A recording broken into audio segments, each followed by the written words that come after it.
د مزار شریف ښاروالۍ مرستیال وایي د سپارل شوي لارښوونې او د پراختیایي پلان پر بنسټ د ښاري ښکلا په موخه د فردوسي سړک څخه بیا تر کفایت 4 لارې پورې په 145 پایو کې په دغه مسیر رنګارنګ څراغونه ولګول.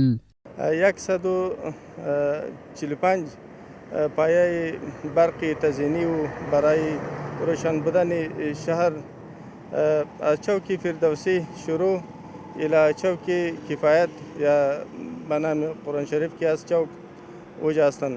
په همدې حال کې د ښاروالۍ ویان وایي دغه پروژه یو له هغه شپږ پراختیایي پروژو څخه یوه ده چې د ښاروالۍ لخوا پلي کیږي چې نږدې 3 میلیونه او 15 زره افغانۍ لګښت پرې راغلی.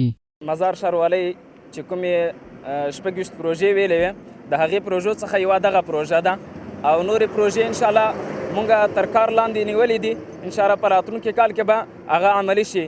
له بلې خوا د یادې پروژې مسؤل وایي د ټاکل شوي قرارداد پر بنسټ به دغه سړک ټولې ساحې په رنګارنګ څراغونو ښکلي کړي. ابھی که ما قرارداد کردیم با مدت 3 ماه با پای برابرداری قرار گرفت و اگر کدام موارد تکنیکی پیش بشه و هم مراقبتش ما میکنیم. د یادونې وړ ده دغه پروژې په پلي کېدو سره به 4.7 کیلومتره تیاره سړک روښانه او ښکلی شي.